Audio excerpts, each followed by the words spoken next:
Continuando a leitura do livro Bênção e Maldição. Esse é o capítulo 3, Espalhando sementes de maldição. Com nossa própria boca, podemos autorizar o diabo a atuar nas circunstâncias e na vida das pessoas. Nossas palavras semeiam bênção ou maldição sobre nós mesmos, sobre os outros. Quando criticamos, difamamos, murmuramos, abrimos caminho para o inimigo. Então, ele apresenta planos, projetos e ideias que provocam situações favoráveis à sua atuação. Conhecemos bem a história da figueira que Jesus amaldiçoou.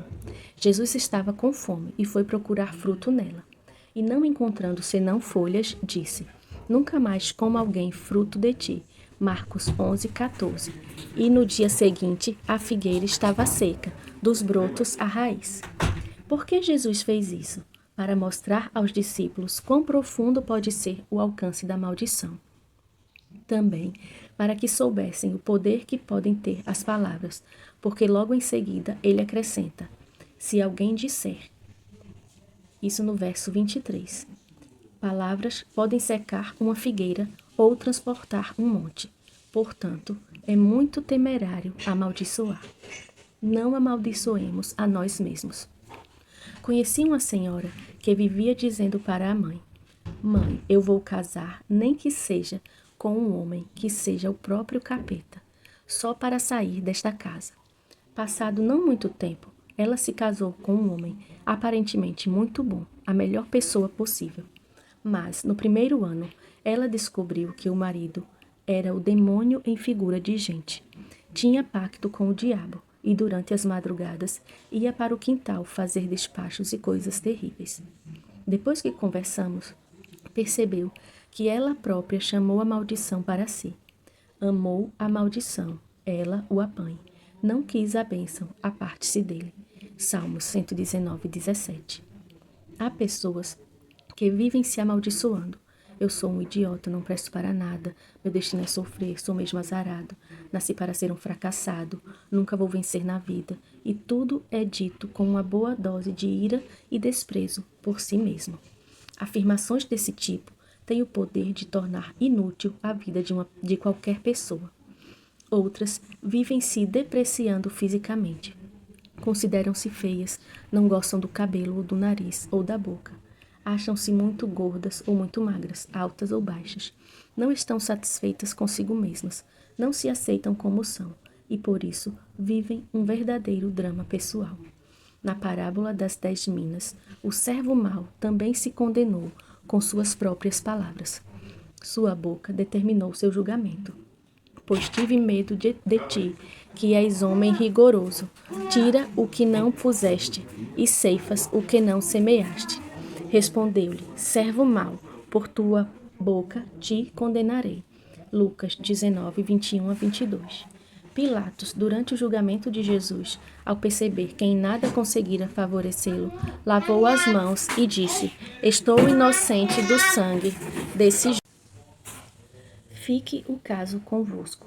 Todo o povo respondeu: caia sobre nós o seu sangue e sobre nossos filhos. Mateus 27:24-25. E foi o que aconteceu com os judeus: guerras, derramamento de sangue, morte e exílio. Não chamemos maldição sobre nós. Chamemos a nós a bênção desde o momento que nos levantamos. Abençoemos nosso dia. Abençoemos o dia de cada um da família. E no decorrer do dia, colhamos os seus frutos. Pessoas amarguradas, ressentidas, invejosas, maliciosas, acabam ficando doentes da alma e do corpo. Levam uma existência triste, cheia de mágoas. A razão primeira desse estado depressivo e doentio pode ter origem nas palavras. Palavras que proferiram contra si mesmas, que abriram o canal por onde jorrou a maldição, pois a língua contamina o corpo inteiro. Tiago 3:6. Foi o que Jesus disse: o que sai da boca, isto sim contamina o homem. Mateus 15:11. Quando proferimos maldição contra nós mesmos, autorizamos o diabo a agir em nossa vida. E quem vive se amaldiçoando não pensa duas vezes em fazer o mesmo com os outros. Não amaldiçoemos os outros. Certo dia, atendi o telefone e um homem implorou-me para que fosse visitá-lo em sua casa. Quando entrei em seu quarto, Vi um moço abatido, olheiras profundas, com aspecto de quem passava noites mal dormidas e intenso sofrimento. Pastor Jorge, quero confessar algo que me atormenta. Preciso desabafar, receber orientação para desfrutar novamente a bênção de Deus em minha vida e na minha família, disse-me com a voz entrecortada por soluços. Então, narrou a seguinte experiência. Por insistência de minha esposa, matriculamo-nos em uma autoescola. Ela queria ter sua carteira de motorista. Como eu já tinha muita experiência, sempre a levava a um bairro mais isolado para dar-lhe treinamento extra.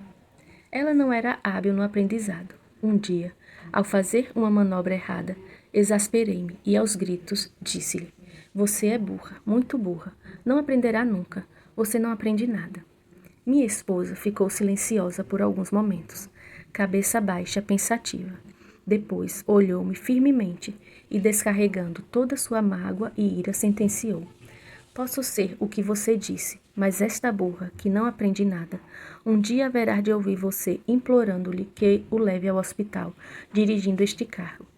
Mas esta burra, que não aprende nada, não o fará.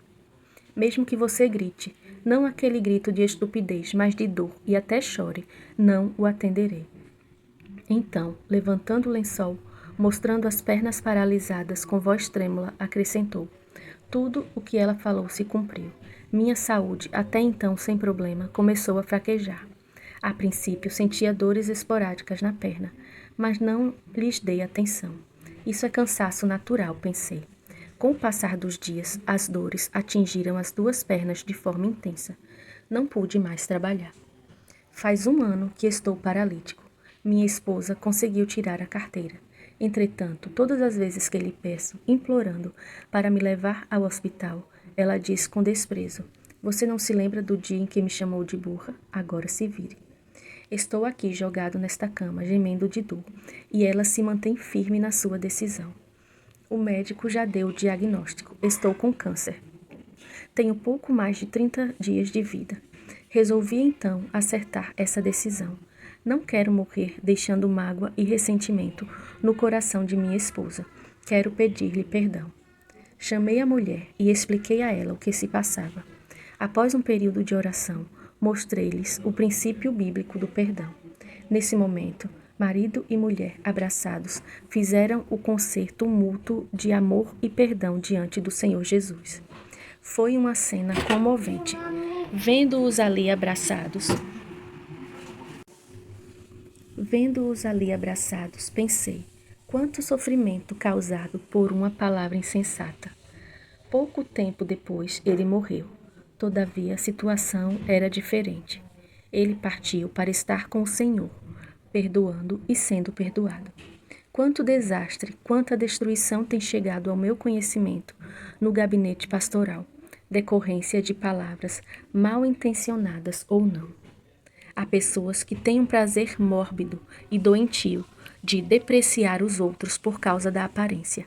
Criticam a magreza, a obesidade, o modo de andar, o modo de falar, os cabelos, a calvície, tudo, enfim. Não enxergam nada de positivo, só defeitos. Essas críticas causam mal-estar, humilhações e, por vezes, provocam reações inesperadas e violentas. Naturalmente, você conhece a história dos jovens que zombaram do profeta Eliseu por causa de sua aparência. Riam-se dele e, seguindo-o, gritavam pelas ruas: "Sobe, calvo, sobe, calvo." A cena era humilhante, a atitude dos moços desprezível. Lá estava um homem simples, inofensivo, sozinho, e um bando de rapazotes a criticá-lo, a atormentá-lo e a debochar de sua aparência. "Sobe, calvo." Em dado momento, Eliseu parou, virando-se para trás, num ato de defesa própria e também de ira, os amaldiçoou. Não sabemos o que ele disse, nem qual foi a maldição. Sabemos apenas que, inesperadamente, 2 ursas saíram do mato e estraçalharam 42 daqueles rapazes. Os outros fugiram apavorados. Um final violento e inesperado foi o resultado da atitude irresponsável e da crítica zombeteira dos rapazes. Todos nós, de uma forma ou de outra, já amaldiçoamos alguém. Pois tu sabes que muitas vezes tu mesmo tens amaldiçoado a outros. Eclesiastes 7, 22. Não amaldiçoemos as autoridades. Em tempos de crise e desemprego, lançamos toda a culpa no governo. Muitas vezes a culpa é mesmo dele, mas isso não nos autoriza a emitir julgamentos e condenação. Não amaldiçoarás o governador do teu povo. Êxodo 22, 28. Nem no leito amaldiçoes o rei. Eclesiastes 10, 20. Quando palavras de maldição dirigidas às autoridades se cumprem, todos que estamos sob sua tutela sofremos pelo menos parte das consequências. Mesmo que não concordemos com o governo, experimentemos orar por ele.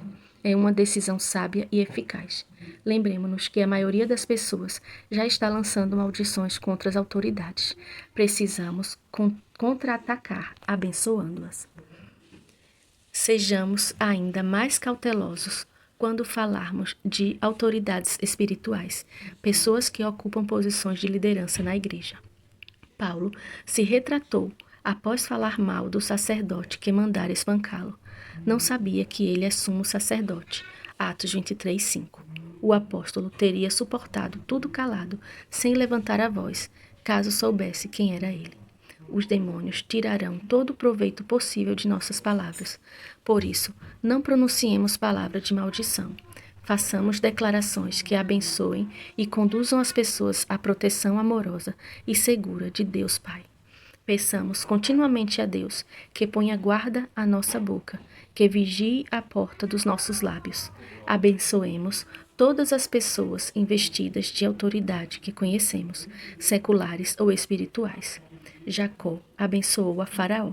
Gênesis 47, verso 7. Abençoai, não amaldiçoeis. Romanos 12, 14. Esse foi o fim do capítulo 3. Eu espero que seja também uma bênção na vida de quem escutar. Em nome de Jesus, amém.